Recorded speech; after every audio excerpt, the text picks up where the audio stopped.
Dami niyan mapupukan mo. Dilikid sa mga yung pala. Ang dami. Eh, paano kung nagralaglagan yan?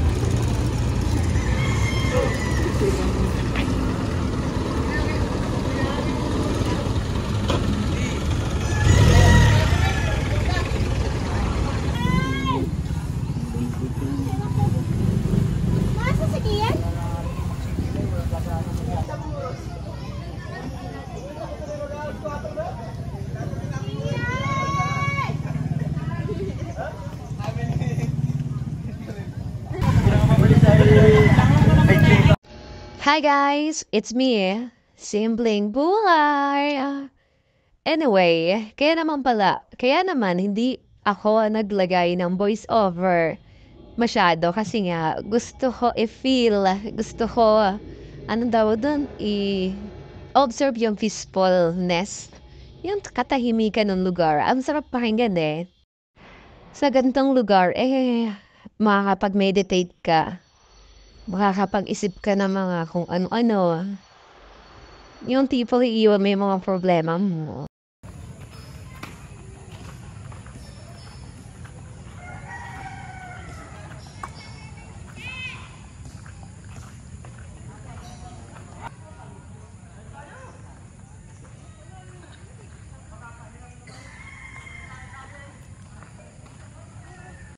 And ayun na nga, nagutom sa biyahe ito mga kasama ko. Kaya naman, kumain muna bago maligo.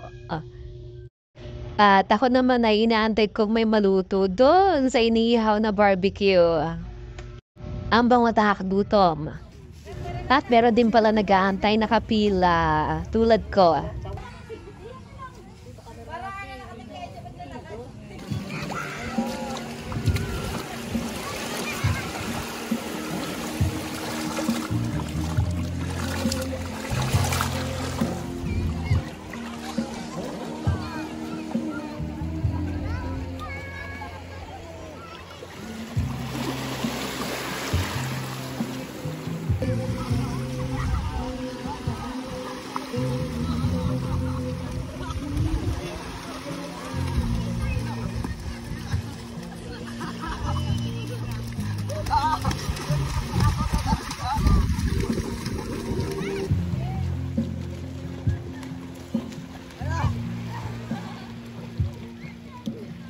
And then, naglakad-lakad kami kasi nga malawak yung, yung dagat, yung mga buhangin. Napadpad kami dito sa Nasugbo Resort.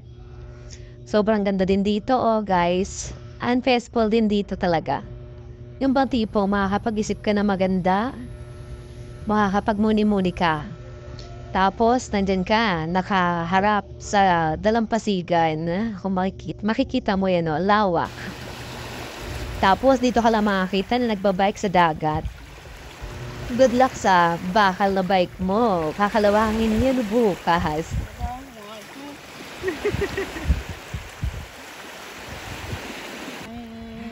Yung tubig papasok sa kanyang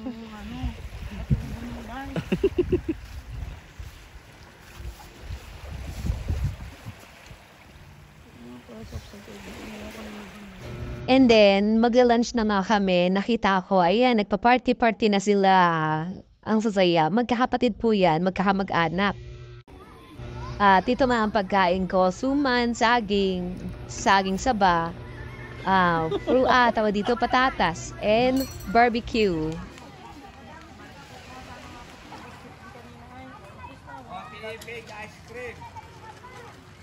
Marami po salamat po sa nag-imbita at happy birthday po kay Lola.